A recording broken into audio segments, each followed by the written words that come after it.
Good evening, everyone. My name is Maciocha. I'm the president of Warsaw Pride, and I was asked, and I will try to moderate today's event. I will do my best, let's hope. So my name is Julia, she, her, and today with me are my four excellent guests. Kasia. Hello, I'm Kasia Malinowska, she, her. I'm a social psychologist from the University of Warsaw, Poland, but I'm also an activist trying to combine the two as best as I can. Hello everybody, my name is Mateusz Gędźba and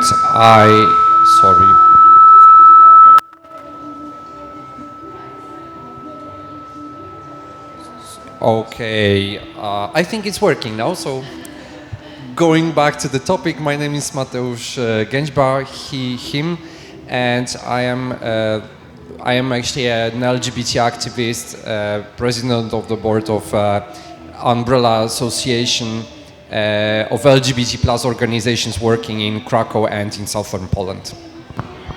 Hi everyone.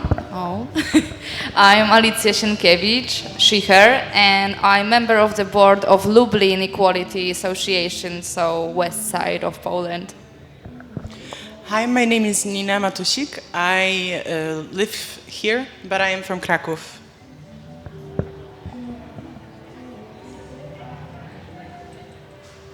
I would like to start by saying that what's important at the very beginning is to say that there is no recognition of LGBTQ people in Poland. So we have no hate crime law, we have no equal marriages. If you are a trans person and you want to change your ID, you have to sue your own parents to do that. So the whole situation is pretty harsh. But we will try to focus right now on what is current situation. So what would you say, Kasia, about the current situation, the current polarization of thoughts in Poland?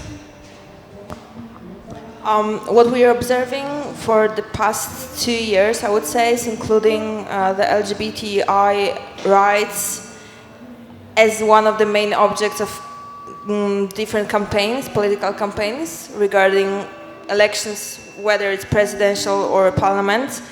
And because of that, we are dealing with the anti-LGBT propaganda within the news, that it's really vivid and it's there. And because of that, we observe the worsening, the systematic worsening of attitudes among the Polish population. And to shortly summarize that, I'm not going to go into numbers. If you need ones, just approach me afterwards. It is mostly, like, the worsening of attitudes is mostly vivid among those that are older, less educated, more frequent in their religious practices, and those that are supporting the actual ruling party, which is Law and Justice, and they are the ones that are more prone to kind of accept what is being given to them when it comes to the anti-LGBT propaganda in the news and in the rhetoric of authorities, whether coming from the politicians or the church. So would you say that the religion is taking a big part of what is happening right now in Poland? I would say so. When we are looking at the actual change in the attitudes, we can see that those who participate more in the religious practices are less reluctant to engage with LGBTI people in Poland, but also the attitude, they are more prejudiced towards LGBTI people. And on the other hand, those who declare themselves atheists or non-believers or not engaging in the practices, we can see a little but still improvement in their attitudes as kind of a, I would say, counter. There is an assumption that this is the, because of the church being really strong anti-LGBT, if you are an anti-church person, you would probably support LGBT more, partially because you are supporting the LGBTI community, but also just being against the church. And that needs to be taken into account. What about the humanization of LGBTQ people? Where it started, how it's being proceeded in Poland? It's hard to actually pinpoint the starting point, as it usually is, but these phrases that were unacceptable in the public discourse, they are most vivid and widespread now. And when we are asking about, and this is the blatant question, but this is how we asked about that, on which evolutionary level you perceive LGBTI people are, and we can see the change towards perceiving LGBTI community as less human than it was before. So when there were the actual like pictures of when you see this evolutionary steps, so the pictures from coming from the crouched person to the Homo sapiens sapiens, they would pinpoint the point where LGBTI people are, and it actually went backwards, which was surprising to us. But this was the representative sample of polls, so the methodology was as strong that it made us really like terrified to how it's going to progress later on. Yes, so Kasia has a lot of numbers. If you're interested, you can approach her after the panel. But what we get from abroad is like the most interesting point right now is LGBTQ-Free Zones, which were introduced in Poland a few months ago. So I will ask Maciej, what actually is an LGBTQ-free zone in Poland? Well, we are technically talking about the resolutions taken by the councils of the local communities. In Poland, we've got, I would say, 3 levels of the local government. There are communities, counties, and regions. And each of them has a council, so this council can vote resolutions, right? That's nothing, let's say, unbelievable. It works in very similar way in many different countries. So these councils started to vote resolutions according to which the territory of a county, region, or community is a zone free from, and here we go, LGBT ideology, right? Which is, you know, very surprising. So what exactly LGBT ideology is?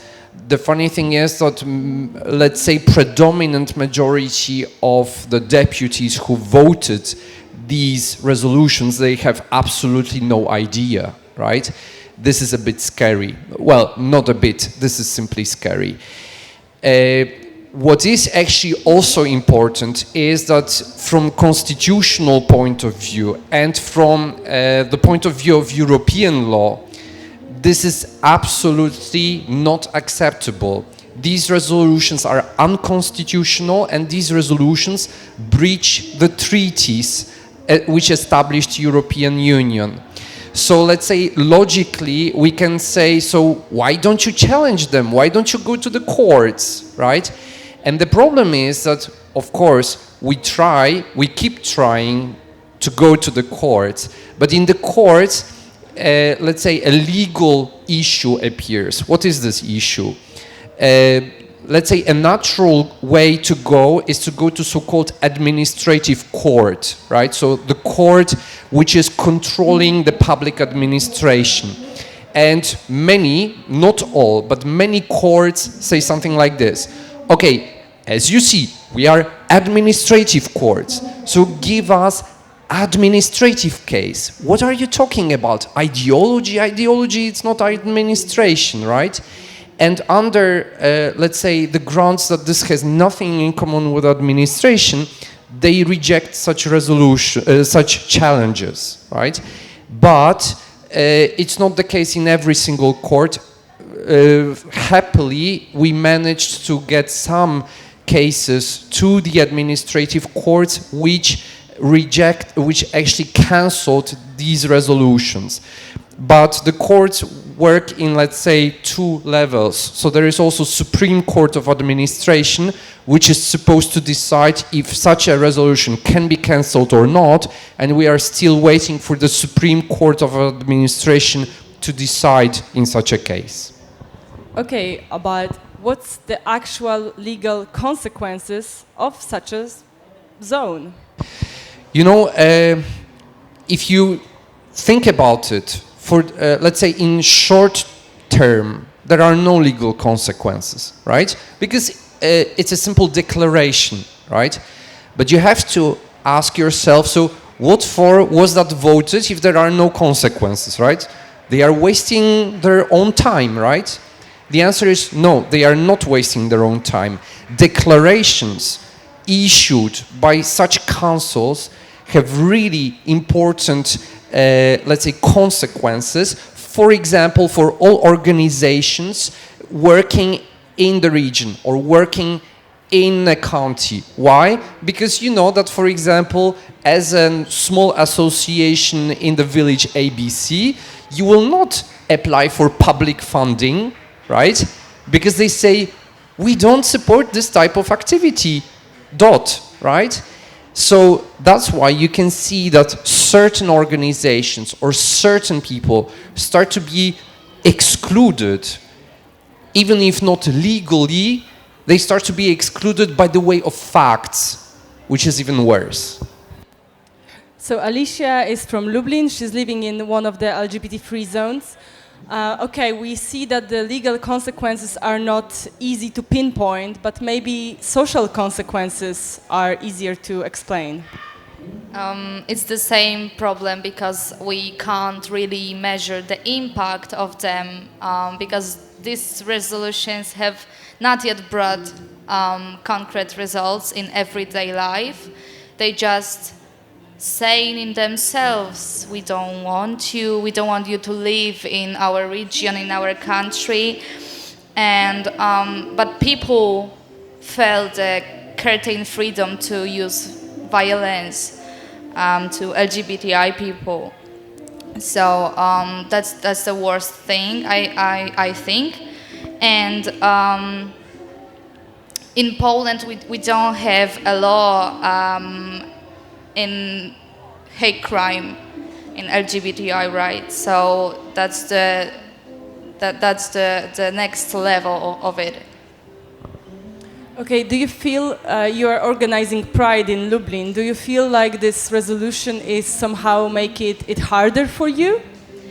Yeah, now we have to think twice what we are doing about our decisions and actions as activists, because we know the hate speech is rising and our guests may be in danger.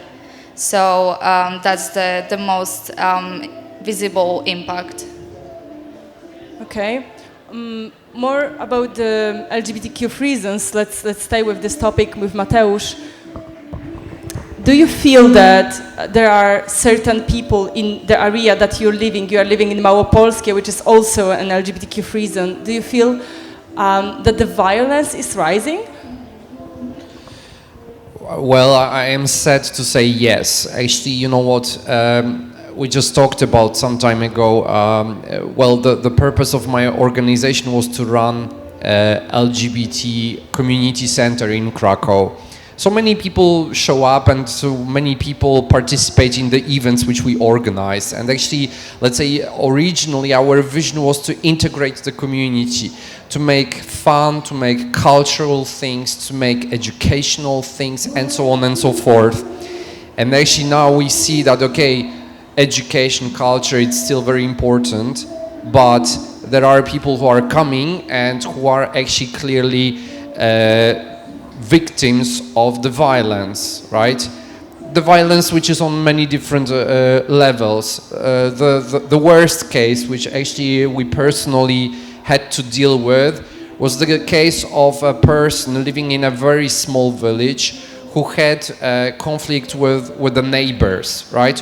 Originally, this conflict had absolutely nothing in common with sexual orientation. It was just the conflict of, let's say, the borders of properties, right? This person won, let's say, the case, and then the neighbors got to know that this person was gay, so imagine they started to use that as an excuse for really mass aggression towards this person, right? which clearly shows that orientation, sexual identity can be used as a simple excuse, an excuse for violence, right? Alicia, would you say it's easy to be an activist in Lublin? It's easy to live in Lublin? It's motivating me, to be honest. Now I think it's an addiction because, you know, the adrenaline and the whole thing. I'm just honest. But it's not easy, you know, because of the government, because of the hooligans, because of the death threats which I got every day. But yeah, it's motivating still. How about your friends? How about other people, young people from LGBTQ community living in these zones? What can they do? What they are doing? One of them are too afraid to get out of the house and demonstrate and show themselves. It's a group. It is a group in Lublin that is getting stronger because of the situation. Couple weeks ago, we did a demonstration, and it was a huge demonstration because of people are motivated. But there are some people who just wants to move from the LGBT-free zone to just be free and feel comfortable. So from my team, for the last 4 years, 16 people left the country to live somewhere else because they couldn't stand the situation that is right now in Poland. Most of them, they had privileged that they were quite young, so they moved to study abroad. But we have Nina here today that left country a few years ago. So what's your story, Nina? Why you left? Well, it wasn't the main reason. My sexual orientation wasn't the main reason why I left Poland, actually. But I have been considering for a while to come back, maybe a couple of years ago. But in recent events, really don't help me make this decision, actually. I feel kind of a guilt to not be there and not be an activist in Poland, and I'm trying to, in some kind of way, become an activist out here. But of course, it's not the same. I'm really happy to see, though, a lot of Danes are asking me about the situation in Poland. They're very interested. They're trying to show their support. They're getting much more into details and trying to figure out different solutions to help or to spread the knowledge of how bad the situation is and the current events. I hear a lot of actual events that happen to my friends in Kraków. For example, I found out today that my friend from high school got beaten up under a supermarket. He's not even an LGBT person. He just carried a rainbow bag to shop. So situations like that happen to people I know and for no reason, really. And that makes me very, very upset. And yeah, and a little bit upset to the point that I don't know if it's the right way to stay here or to come back and try to help out, do something about it back at home.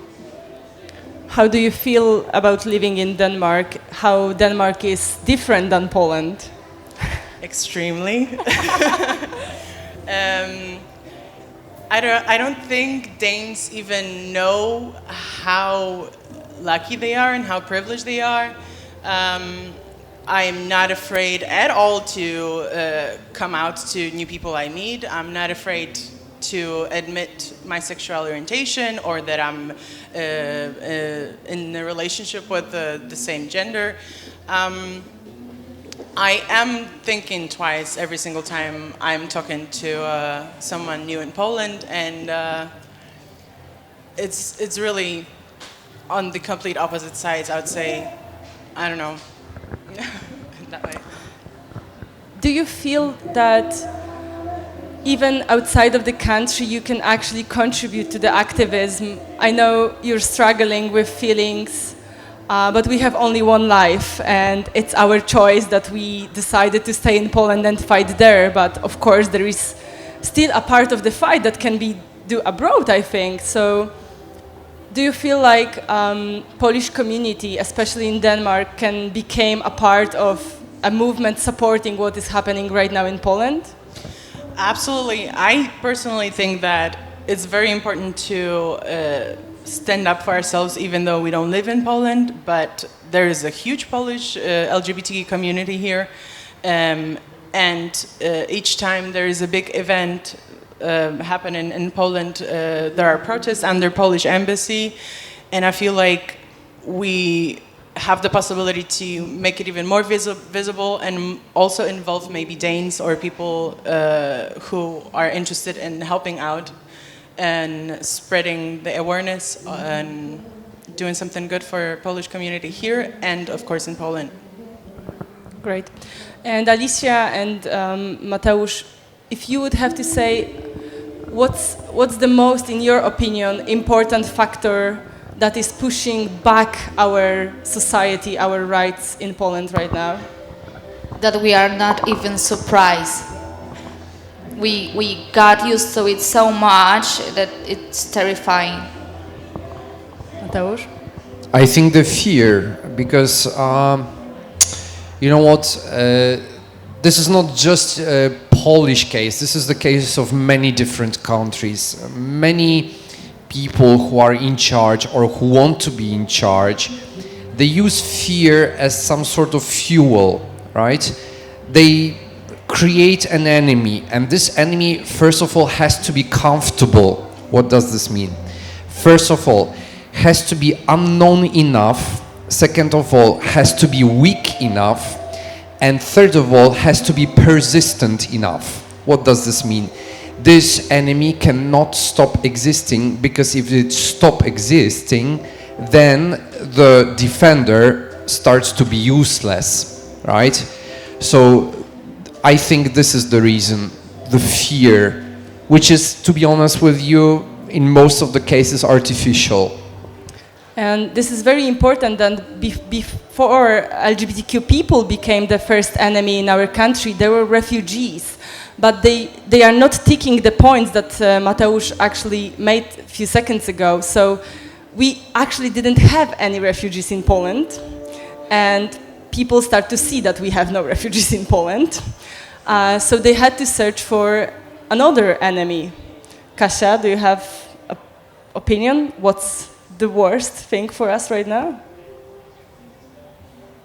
I would say, repeating after my colleagues, dehumanizing language that is used, ideology, not people, being hard to capture, and operating on fear, but also the fact that we are saying, I was approached by some friends, activists from other countries after recent events in Poland, and they were like, hey, are you okay?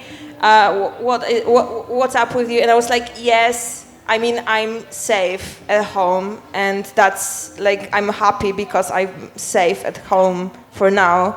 So we are getting used to the fact that we are being offended, that we are being beaten, that we need to take precautions all the time.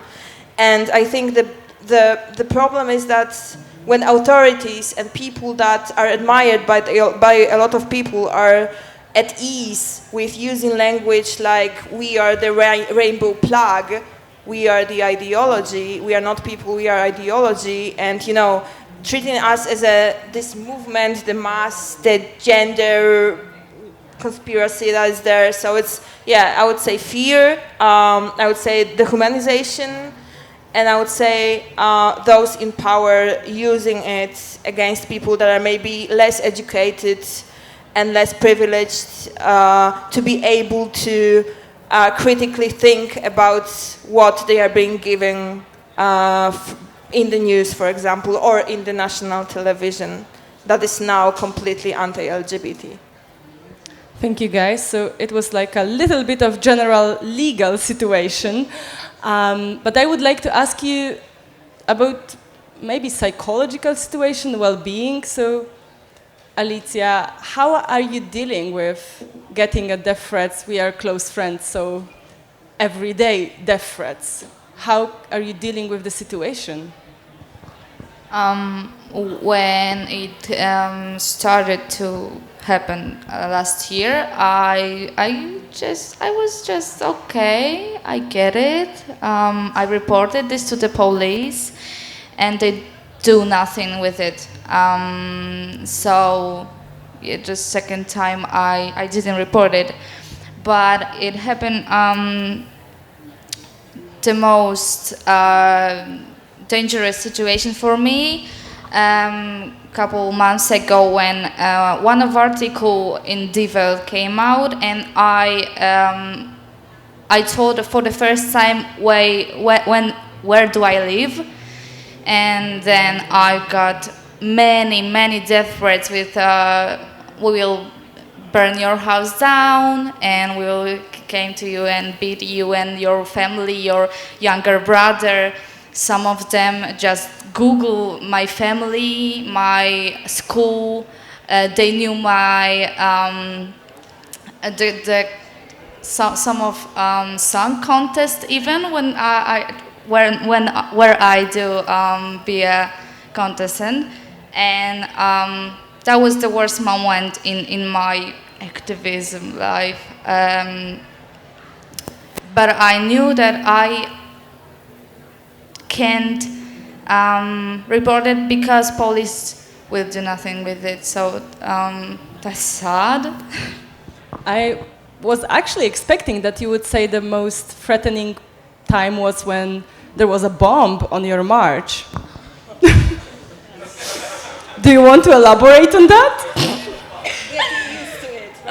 Yeah, I got used to it.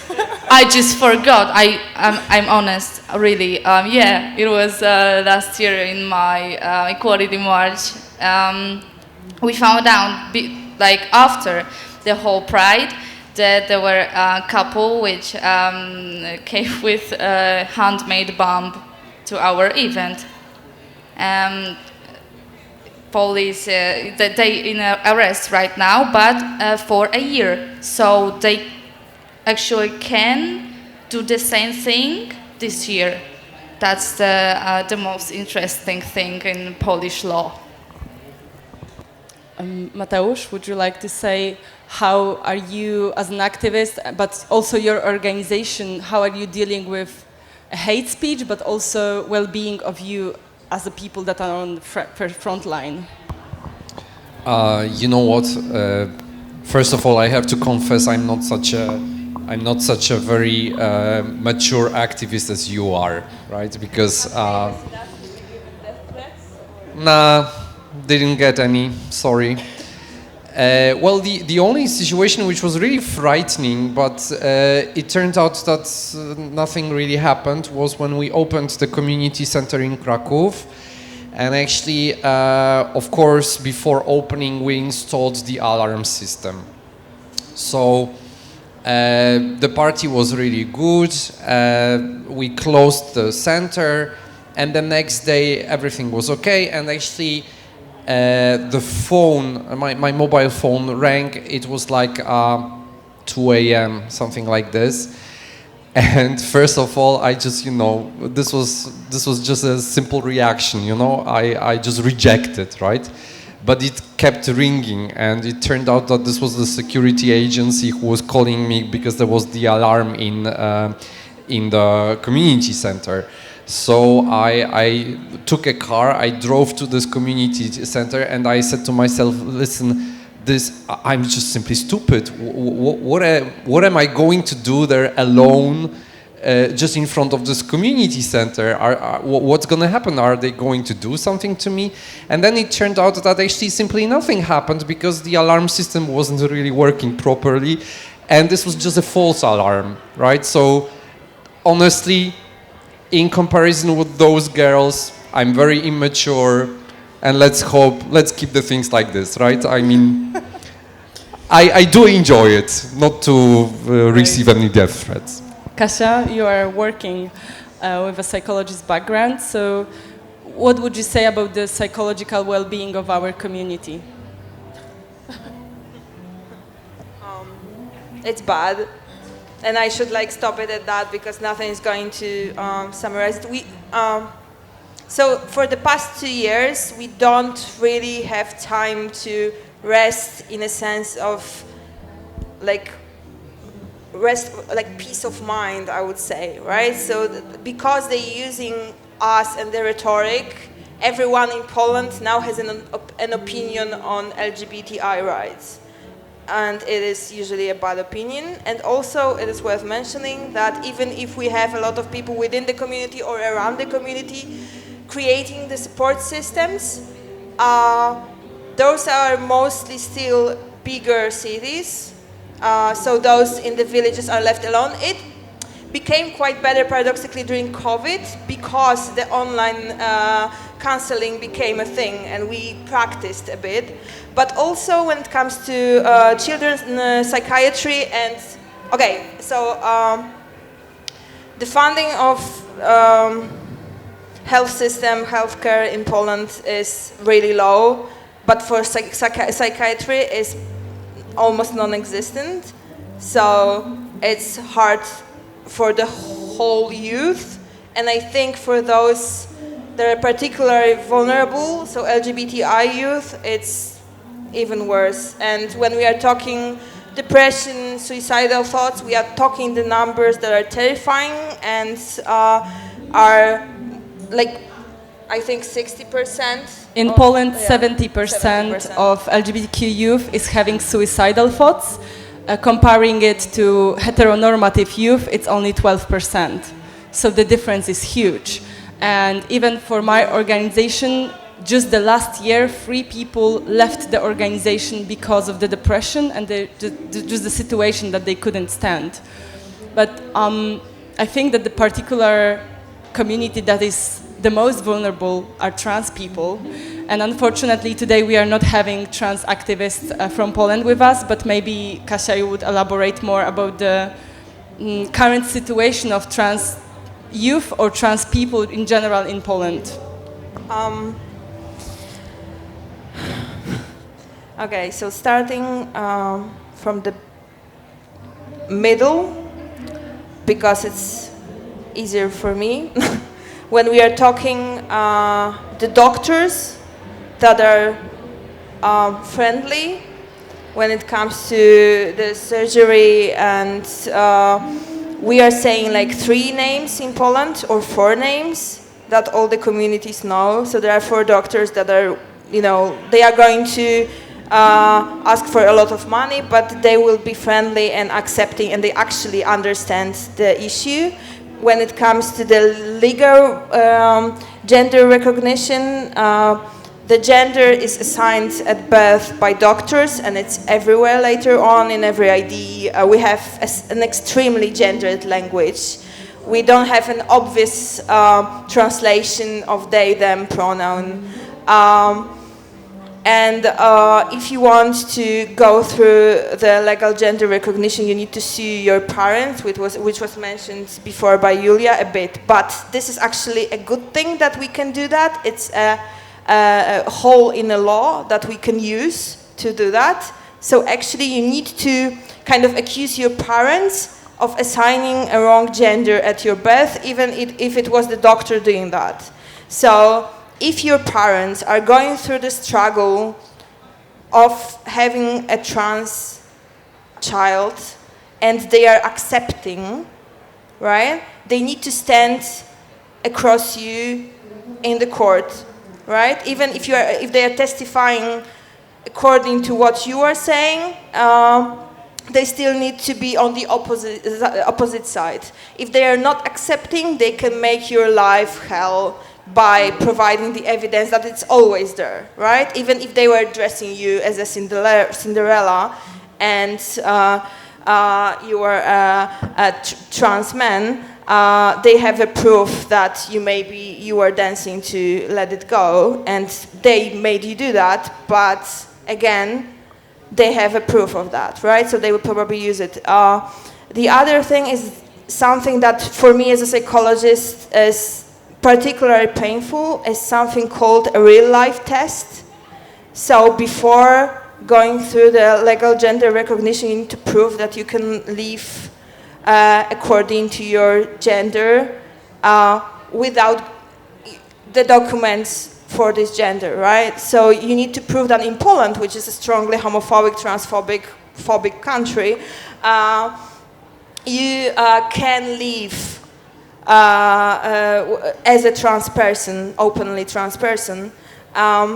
And it is hard because it is painful, it is really hard to be done, and of course I am speaking after hearing the testimonies and after like having trans friends that were forced to live through that, but I cannot even imagine the amount of stigma that is there. So yeah, so it's bad. This is the case that this real-life test is not used in most of progressing European countries anymore. And of course, by proving this real-life test, you have to fill into stereotypical gender roles, which makes your life a living hell. Because you are going, I don't know, even to buy an alcohol to the shop, and you have to show the ID that it's not yours, it's not your picture there. So there are a lot of situations that are challenging, and for my friends, for example, the most painful thing is that they are afraid to vote. Because in the voting poll, you have to show the ID that is not showing you do not look like this. If you are on hormones, your voice has changed. So simply people that are working at these polls are not believing you that you are this person, so they are not letting you vote. That's why a lot of people are not even trying to do that, because they are scared of the whole stigma that is happening there. But we are quite, let's say, saying bad things about Poland, so I will be trying to be positive. On my everyday basis, I'm not a positive person, but today I will try for you. So the movement, the LGBTQ movement in Poland is the magnificent thing. In 2017, we had 7 marches, so 7 cities were marching. In 2019, 30 of them. So the rise is huge. A lot of local communities are collecting, gathering themselves. They are doing marches without any funding. Someone has a sound equipment, someone has a car, someone has a print machine, and they are just like collectively working on something. And this is the most beautiful thing, because we cannot change people's minds if they are not seeing us. And how can we be visible is by marches. So the movement is getting stronger and stronger. Right now, this year, we were supposed to have 4 cities more. Of course, due to COVID, we are not having it. But yes, we learned from COVID. This is what Kasia said. I guess the whole international community learned from COVID that we are abandoning a lot of people in the rural areas, and we have to put more focus there. We have to make this online events, online groups, online counseling to reach to them, to help them to come out, because after the wave of coming out, a lot of people right now in Poland, they can't say they don't know any gay person. 10 years ago, they could say, I don't know gay people. Right now, it's really hard. Of course, a lot of young people, they have more courage to come out. So right now, the right-wing media are saying this is a new thing. Only it's just like a phase, you know, it's popular. That's why young people are doing it. So what we are trying to do is to convince more older people to finally get out of the closet, especially, and I would say that out loud, middle-aged, cis, gay men that are wealthy, that have a lot of money and are not supporting the cause with this money, which is really bad, guys. Do it. Let's go online and put some fundings. But really, we are here because we want to share with you our struggles, but we are here also to learn, and we are learning a lot.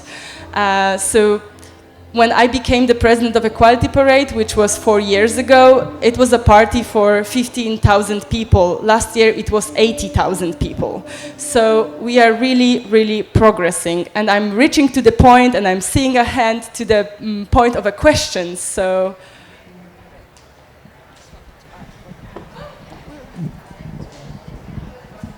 No, yeah. Can I touch this in these times?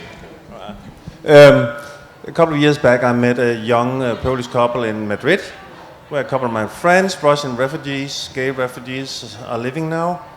And they were quite well educated. Well, they were have just finished their high school and were going to university from a pretty well-off family. And we discussed this about human rights, also gay rights in Poland. And I was pretty surprised that they said, can we please develop ourselves, find our own way, please? EU, don't fuck too or interfere too much in our society. And I was surprised about that.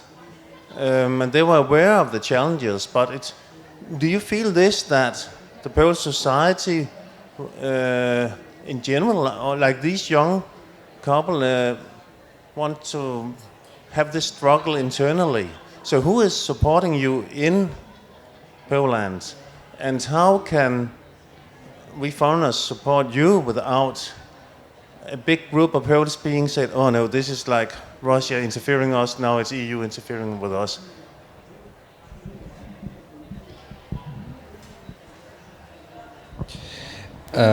So the floor is mine, right? So I'm supposed to answer. You know what? It's not easy to answer this. First of all,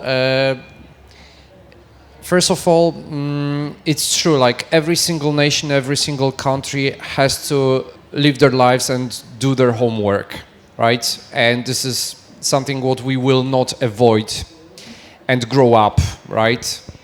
This is something what we, I suppose, now are facing, right? We are sort of growing up because this tension in between the government and the civil society leads us actually to strengthen the civil society, right? So this is a surprisingly good result, right?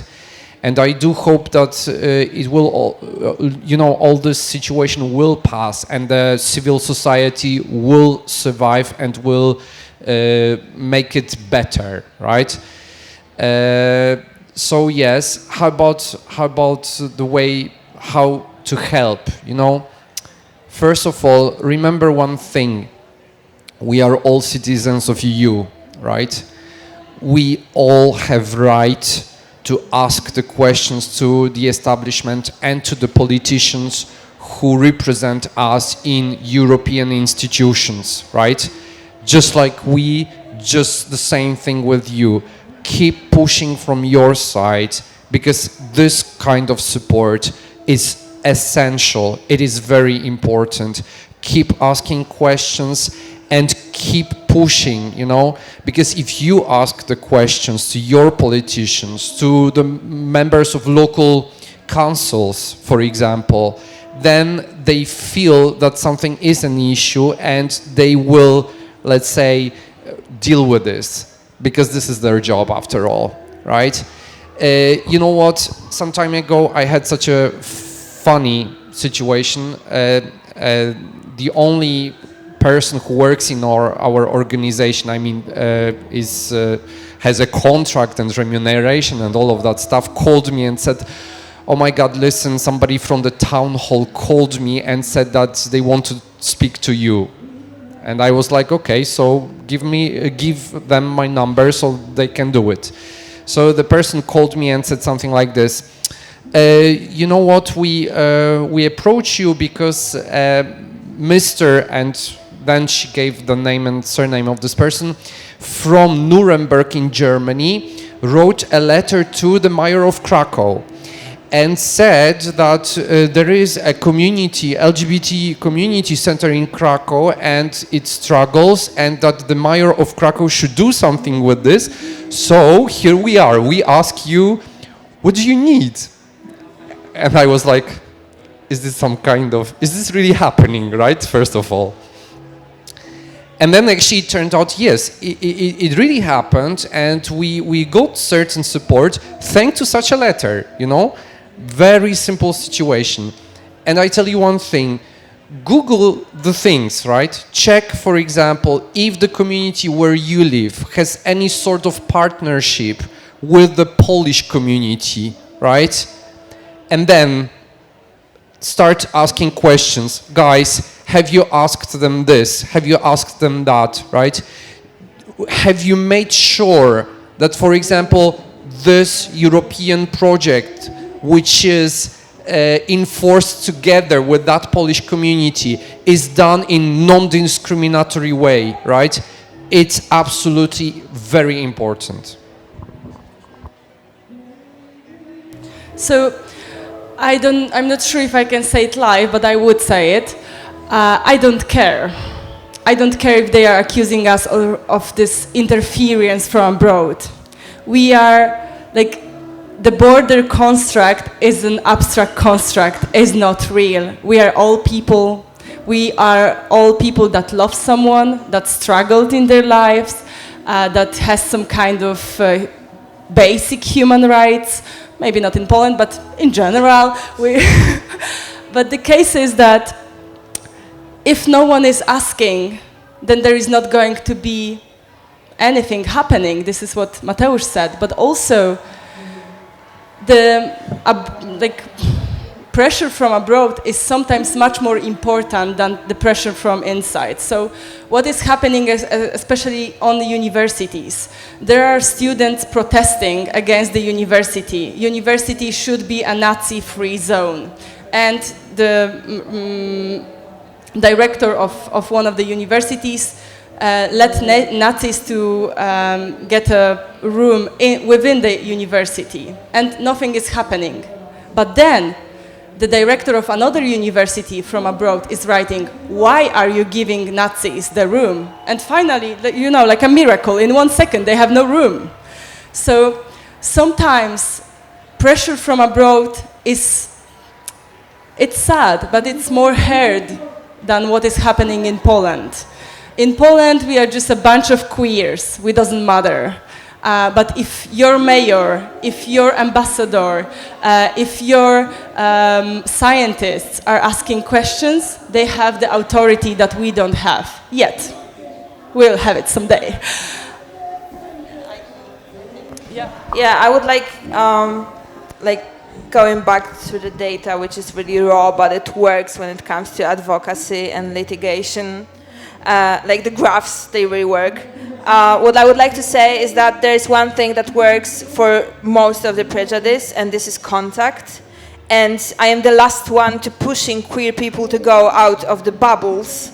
But if you have the strength, if you have the resources, go and talk to the people that may not be the obvious obvious choices for friends.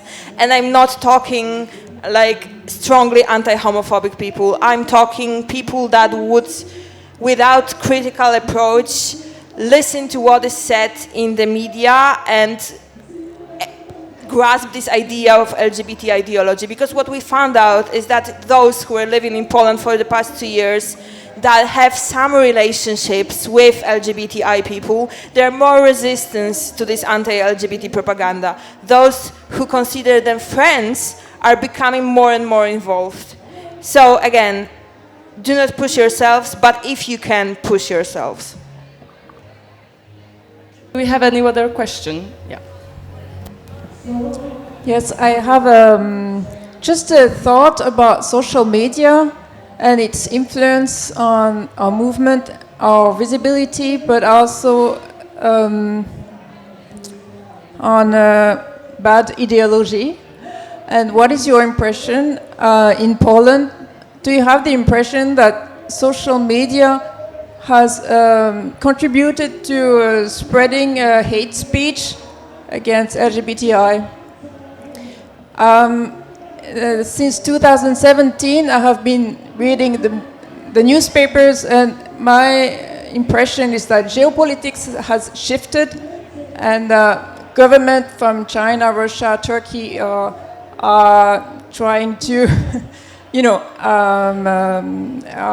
kind of visibility against the West, and it seems that they are also using social media to divide our societies by creating fake accounts. Do you have the impression that there has been a fake account on social media that had spreaded hate speech in Poland? It's not only about the hate speech, but also misinformation.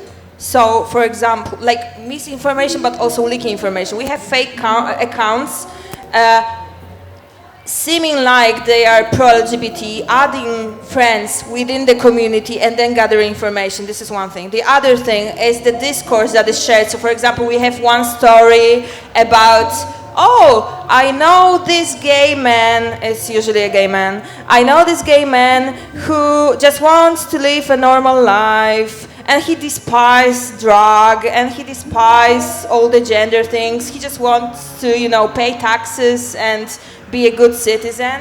So we have that as one of the shared discourses that is kind of repeated by a lot of accounts. So apparently now all of them have a friend like that, right? But also, if we are talking hate speech, I think that we are all getting more and more used to the fact of seeing slurs all the time, and because of that, nobody has the strength to react and report every single slur in the social media, and we don't really have the good. I think many of us reported that to Facebook, and Facebook said, sorry, there is no violation.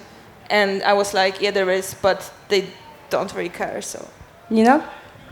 I just wanted to say that I'm not sure if Danes realize that, but offensive words and different expressions that are dehumanizing people are already present in official media, in television, which is like official national channels. So it's not only through social media. You don't have to actually dig deeper. It's present in official Polish media. I would say that social media might be one of the worst things that actually has happened for the equality. Because I will tell you a short story because I know we have one more question. In 2004, when Belgium was introducing equal partnerships, there were no Facebook. So they put an ad in a newspaper saying, oh, from today we have an equal partnerships, and no one said anything. Right now, when we are living in these Facebook bubbles, when the right-wing politicians and medias are taking on Twitter, we have huge disinformation. We, of course, have bots, but as Nina said, we don't have to look that deep. It's in our public television finances, but also by our queer taxes. So it is present in Poland especially. We had a question somewhere? Yep. And there. First of all, I would say thank you for being so brave and sitting here today. It's so amazing, and I'm being so touched by all your stories. I am the spokesperson of the LGBT+ youth organization here in Denmark, and I would like to hear how children and young people in Poland are feeling about all this, and how they have been behaved at the schools, and how your organization by the youth and their children, and how you support them. I'm so sorry, it's me again, technology. Answering your question. Wrap it up. Okay, so it's like this. If we talk about the assistance to the youngsters who are under the age of 18, it's a very difficult thing, and it always requires the consent of the legal guardian, so usually the parents, right? And it is very, very complicated to do anything if the legal if the legal guardian doesn't agree on it, right? So it's a big struggle, not only for us, but for any kind of organization. Also the organizations who, for example, fight against domestic violence, right? It's exactly the same issue. If we talk about the people who are, let's say, at the age of 18 and a bit more, I can see that, first of all, they are much more active than we used to be at their age, which is really good. And they ask questions. Sometimes they turn violent, unfortunately, but this is what the young people often do, right? But you know what? I strongly admire their courage. I didn't have such a courage being at their age. And you know what? I think that if they keep doing like this, it's gonna be better eventually. I do hope so, at least. Okay, Kasia? I just want to say, coming to children and youth, I'm working with youth and children, and when it comes, we don't have sex education, we have preparation to living in a family, and we're talking traditional family, no sex before marriage, no preparation towards actual, having sex. So joining this part and joining the fact that we are strongly associated with pedophiles, it is really hard to do anything when it comes to educating and taking care of those within schools. Of course, we are trying to do that the best we can, and we see the movement from the youth itself, which is great, but of course, it is harder when it is so difficult to approach them without being accused of harassment or, harassment or destroying the family. So, and here it comes me. When I became the president of my organization, I was 22, and the biggest threats I got wasn't from the right wing, it was from the movement itself, because I was young and they thought I know nothing. That's why I made the biggest, and I'm a woman, but that's why I made the biggest pro-equality event in Poland, and I'm beating myself every year. Young people are the power of the whole movement in Poland. As I said, you can't actually see older people being that involved, but also being that supportive. What is happening right now is a lot of young people are sometimes saying, I don't care, I'm not gay, but I want to support the gay rights. So we are one of the youngest teams that are actually doing equality parades of the pride in the whole world, because last year 90% of my team was 19 or younger. So there is a huge movement out of young people. They are great, I love them, saying hi to my team.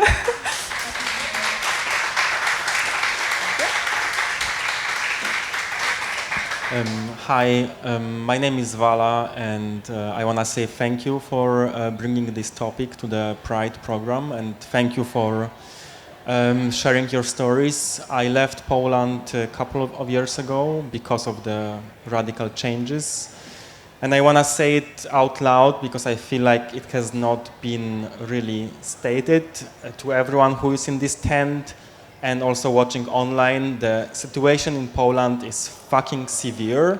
It's on fire. There is a police brutality in demonstrations. There was a non-binary activist arrested by the police.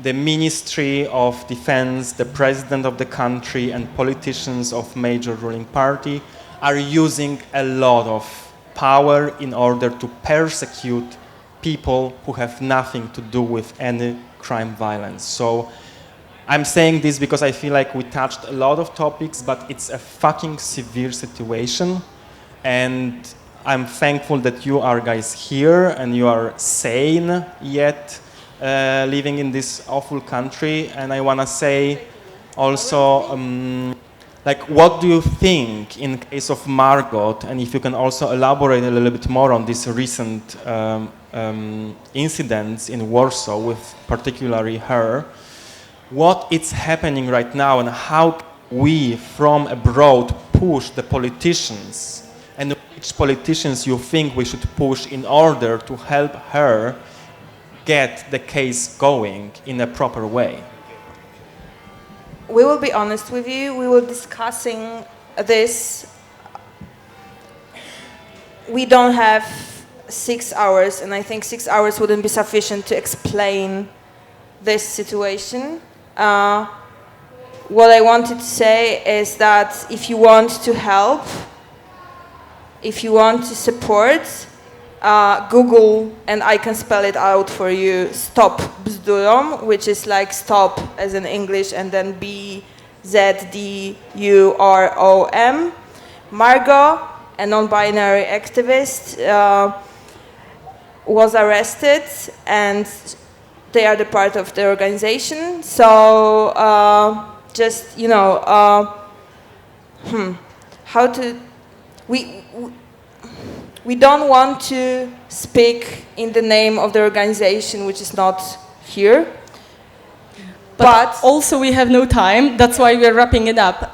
But what's the most important thing I think right now is, of course, the measures that are being used against LGBTQ community are not okay, proportional to the things that are happening.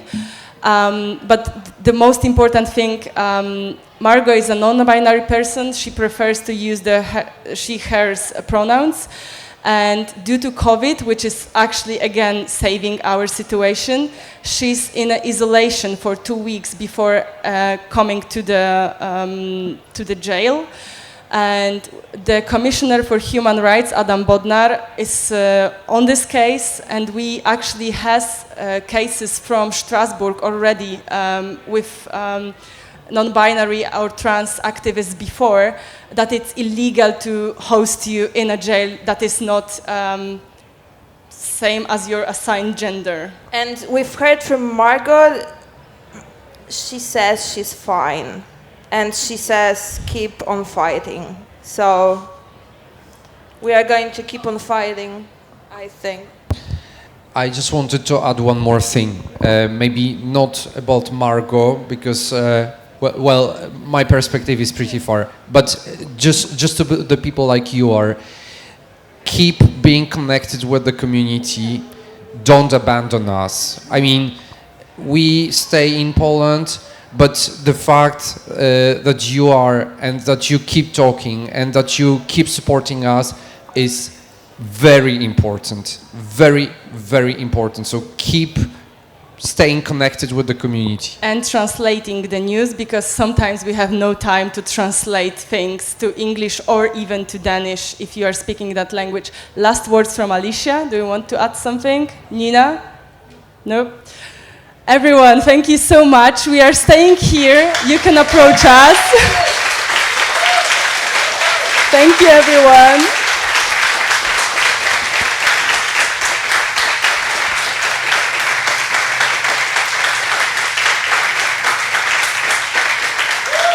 Poland is still fighting. You will hear about us. You can follow us on social media, and we love you, Copenhagen.